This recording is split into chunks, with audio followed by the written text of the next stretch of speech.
Con la llegada de los modelos de lenguaje de gran tamaño, tales como ChatGPT o Gemini, el procesamiento del lenguaje natural ha demostrado ser una de las áreas más relevantes de la inteligencia artificial.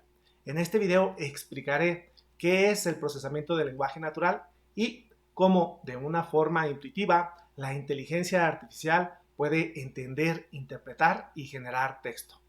Mi nombre es Octavio Gutiérrez y en este canal aprenderemos programación, inteligencia artificial y ciencia de datos. Gracias por acompañarme. El procesamiento del lenguaje natural brinda a las computadoras la capacidad de interpretar, manipular y comprender el lenguaje humano. Sin embargo, ¿cómo realiza esto si la mayor parte de las técnicas de aprendizaje de máquina solo entiende de números, solo entiende de vectores? Para explicar esto, voy a introducir un ejemplo.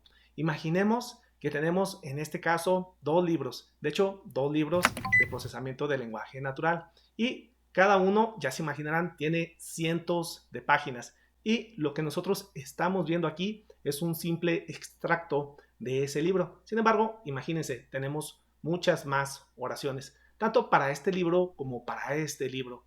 Ahora, la forma en que nosotros vamos a transformar este texto a un formato que las computadoras, que las técnicas de aprendizaje de máquina puedan comprender, se realiza de la siguiente manera. Primero, notemos aquí que nosotros tenemos mayúsculas y minúsculas y en el caso general, la computadora sí efectivamente hace una distinción entre caracteres que son mayúsculas y caracteres que son minúsculas.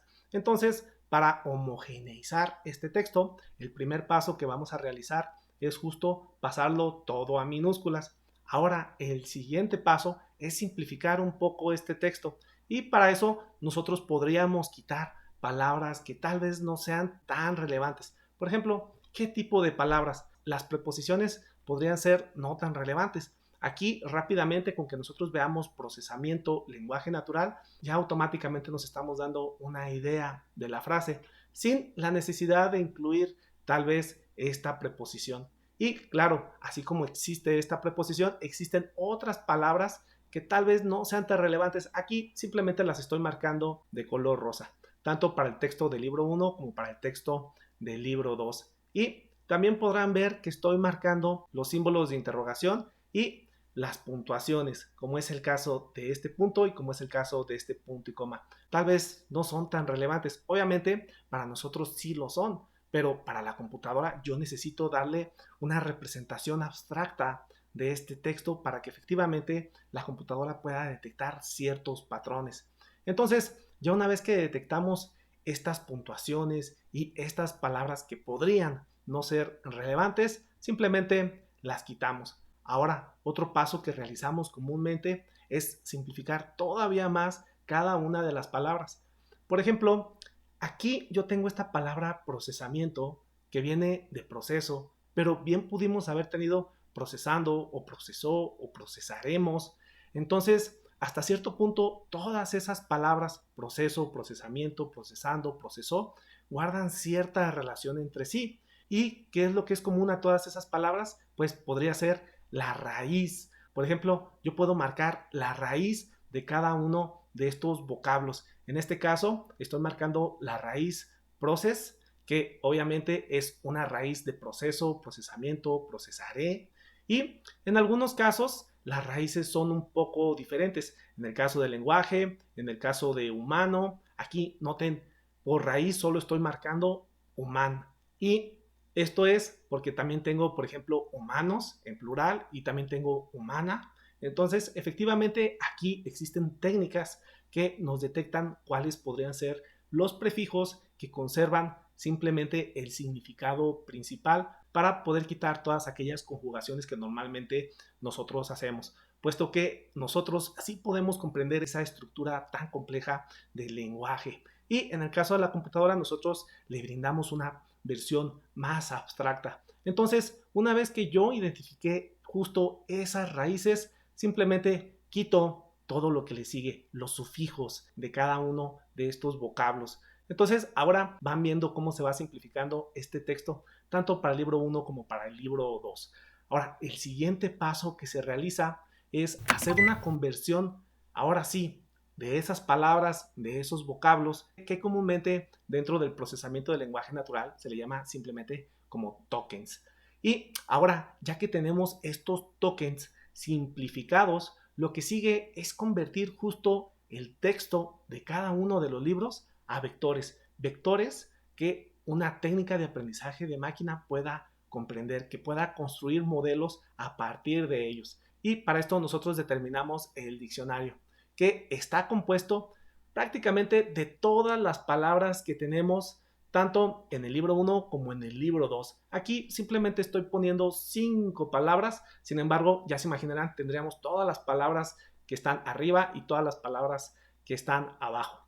Ahora, para cada una de estas palabras, nosotros vamos a contar cuántas veces aparece en el libro 1 y cuántas veces aparece en el libro 2. En el caso del prefijo del lenguaje, podemos nosotros notar que en el libro 1 aparece 3 veces y que en el libro 2 aparece 4 veces. Aquí estoy marcando cada una de sus apariciones. Y ahora hacemos lo mismo para el token natural. Podemos ver que en el libro 1 aparece 2 veces y que en el libro 2 aparece 4 veces. Hacemos exactamente lo mismo para humano, después para social, y aquí el caso de social es peculiar. ¿Por qué? Porque aparece nada más dentro del libro 1. Eso es algo que caracteriza al libro 1, al menos para este extracto del libro 1 que nosotros estamos analizando. Y efectivamente para el libro 2 no tenemos ninguna aparición del vocablo social. Y hacemos lo mismo para máquina y efectivamente acá determinamos que solo hay una aparición en el libro 2. Ahora, esto que nosotros hemos realizado de una forma tan sencilla se le llama modelo de bolsa de palabras y como pudieron ver es simplemente el conteo de las apariciones de las palabras para cada uno de los documentos, para cada uno de los libros que nosotros estamos analizando. Y existen otras formas relativamente más complejas de crear estos vectores. Por ejemplo, la técnica TF-IDF, que no voy a entrar en detalle, solo quiero explicar que esta es una de las formas más sencillas y existen otras mucho más complejas que capturan otro tipo de información. Sin embargo, para fines explicativos e introductorios, esta técnica es excelente. Y como podemos ver, lo que nosotros ya hemos creado aquí es un simple vector. Tengo un vector para mi libro 1 y tengo otro vector para mi libro 2. Y claro, estos vectores son verdaderamente gigantescos. Aquí simplemente puse 5 palabras, pero ya se imaginarán el diccionario que podríamos tener si tomáramos en cuenta efectivamente todo el texto contenido en cada uno de estos libros. Realmente es un diccionario gigantesco y tendríamos unos vectores gigantescos que efectivamente las técnicas de aprendizaje de máquina logran abstraer para detectar los patrones que se encuentran dentro de estos vectores. Ahora, por un momento, imaginemos que analizamos otros 2 libros y claro, cada uno de esos libros va a tener su propio conteo de palabras y cada uno de estos libros tiene su propio vector que lo está caracterizando. Y de hecho, estas son las portadas, al menos en miniatura, de otros libros de procesamiento del lenguaje natural. Ahora, claro está, esto que tenemos nosotros aquí, este conteo de palabras, pues realmente son vectores que se encuentran en el espacio. Y asumiendo que los podemos visualizar en 3 dimensiones, que claro, aquí como podrán ustedes ver, tenemos muchas más dimensiones. De hecho, estamos mostrando 5 dimensiones, pero se asume que son mucho más grandes. Yo aquí simplemente estoy metiendo algo ilustrativo, una imagen que me permite mostrar que lo que tenemos acá son vectores y en este caso elegí 3 dimensiones. Y aprovechando, déjenles comento que efectivamente si nosotros quisiéramos visualizar vectores de múltiples dimensiones en solo 3, por ejemplo, existen técnicas que efectivamente nos ayudan a hacer eso de una forma que se conserva la mayor parte de la información. Una de ellas se llama PCA, que si a alguien le interesa, aquí arriba les dejo un vínculo a un video que ya tenemos en este canal. Ahora, cada uno de estos vectores podría considerarse como un vector característico, un vector que está caracterizando el contenido de este libro y eso podría ayudarme a diferenciar este libro de este libro o de este libro o de este libro. Y aquí yo estoy mencionando que tenemos efectivamente vectores, pero una forma que también podríamos utilizar nosotros para visualizar esta información sería un simple punto en el espacio. Y esto ya se empieza a parecer mucho a como nosotros visualizamos cualquier tipo de información, como puntos en el espacio. Y por un momento vamos a asumir que analizamos una gran cantidad de libros, no solo 4. Y para eso nosotros tendríamos muchas bolsas de palabras, muchos vectores característicos que representarían muchos puntos dentro de este espacio. Y claro está, si nosotros quisiéramos analizar todos esos libros, por ejemplo, para hacer una categorización o para ver simplemente si existen patrones subyacentes dentro de ellos, pues podríamos utilizar técnicas de aprendizaje no supervisado. Tal es el caso de clustering, que nos permitiría encontrar cúmulos que se encuentran naturalmente dentro de los datos. Si ustedes desean conocer más detalles de técnicas de clustering y de técnicas de aprendizaje no supervisado, aquí arriba les dejo un vínculo a una lista de reproducción que ya tenemos en este canal, donde entramos a los detalles de cómo funcionan estas técnicas. Ahora, claro está, si nosotros podemos detectar estos cúmulos de una forma natural, también podría darse el caso de que nosotros tenemos una etiqueta asociada a cada uno de estos libros. A lo mejor podrían tener una etiqueta de libro bueno, libro malo, libro bueno, libro malo, libro bueno, libro malo. Y con eso nosotros podemos hacer un clasificador que nos ayude a hacer recomendaciones de libros. Y para esto nosotros tendríamos que meter en este caso un plano que separara los libros malos, por ejemplo, de los libros buenos. Y como podrán ver, aquí ya estamos haciendo uso de las técnicas de aprendizaje de máquina. Ya es muy fácil poder trabajar con esta forma vectorizada del texto.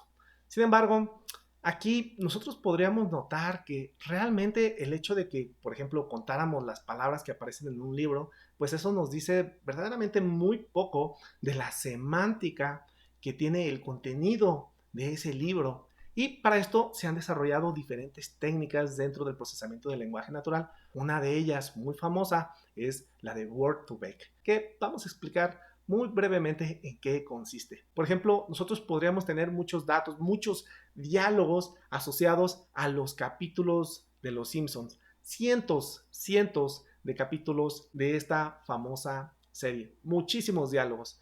Y tal vez dentro de esos diálogos nosotros podríamos tener una frase que arranca de la siguiente manera, que podría decir Bart Simpson o podría decir Lisa Simpson. Le voy a pedir permiso a, y si nosotros tratáramos de completar esta frase, pues las opciones que podríamos tener podría ser: le voy a pedir permiso a mamá, le voy a pedir permiso a papá, le voy a pedir permiso a Marge o le voy a pedir permiso a Homero. Todas estas opciones, todos estos tokens son factibles. Sí, podrían efectivamente ser factibles y podrían efectivamente repetirse múltiples veces dentro del contexto de los capítulos de esta serie tan famosa.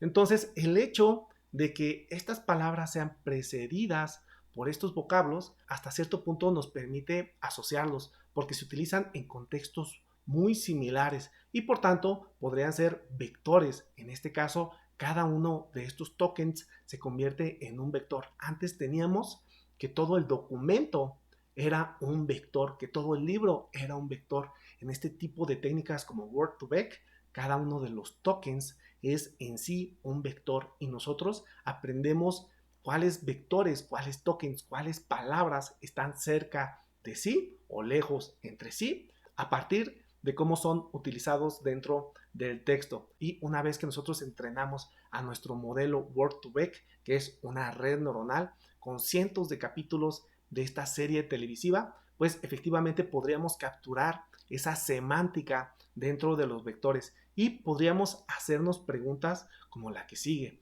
Podríamos hacernos preguntas de cuáles son los vectores que se parecen más al vector Homero. Y esto obviamente aquí pareciera que ya estamos haciendo inferencia, que estamos sacando conclusiones a partir de estas relaciones de los vectores que podríamos nosotros capturar con ese modelo.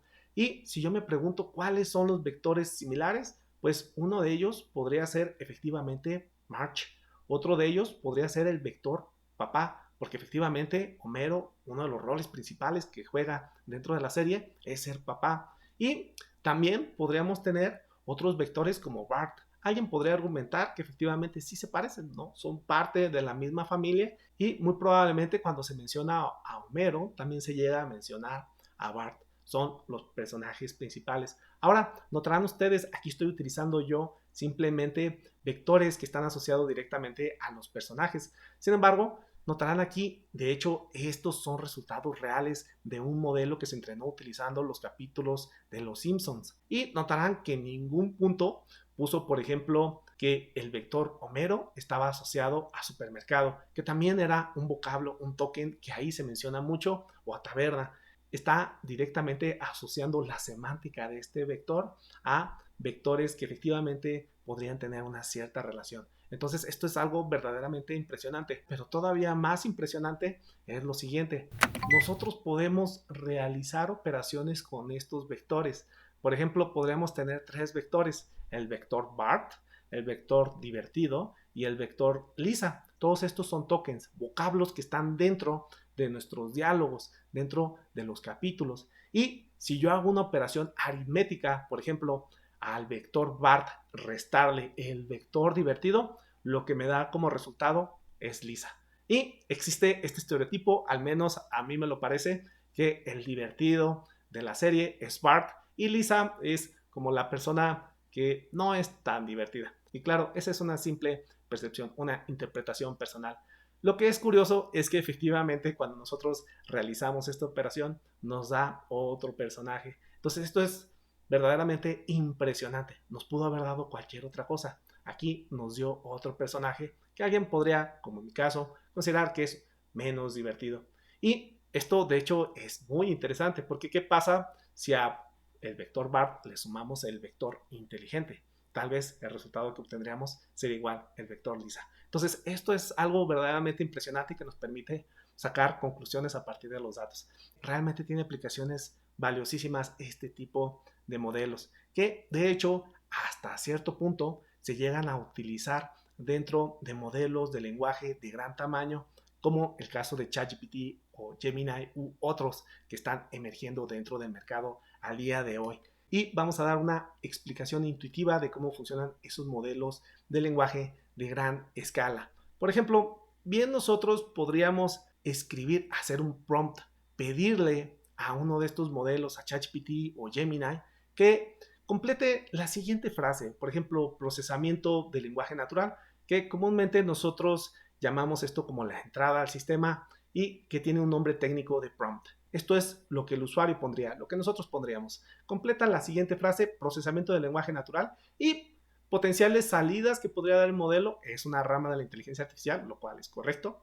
Es una técnica maravillosa que desde mi punto de vista sí lo es. Forma parte de Machine Learning, efectivamente forma parte de Machine Learning. Entonces, todas estas son salidas que podrían ser válidas. Sin embargo, existen salidas, formas de completar esta frase más probables que otras. ¿Y de qué depende que una salida sea más o menos probable? Depende de los datos de entrenamiento, de qué texto nosotros hayamos introducido a nuestro modelo, con qué lo hayamos entrenado. Y comúnmente nosotros pensamos que a una cierta entrada, a un cierto prompt, obtenemos una cierta salida ya prácticamente completa. Sin embargo, estas técnicas no funcionan enteramente así. De hecho, son técnicas de aprendizaje supervisado, es decir, donde tenemos una instancia y tenemos nosotros una etiqueta asociada a esa instancia. Tenemos esta instancia de procesamiento de lenguaje natural y esa es la entrada y tendríamos una etiqueta. Esa etiqueta sería cuál es la palabra que le sigue.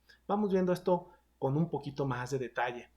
Imaginemos que nosotros tenemos justo la misma entrada, procesamiento del lenguaje natural, y recuerden que nosotros estamos buscando que complete esta frase. Entonces, cuando el modelo recibe esta frase, lo que hace es calcular la palabra que es más probable que aparezca justo después de estas cuatro palabras. Procesamiento del lenguaje natural y para este caso en particular, esa salida, ese token más probable es es. Y aquí viene el truco. Tomamos la entrada y la salida, las combinamos y ahora tenemos una nueva entrada al modelo de la siguiente manera.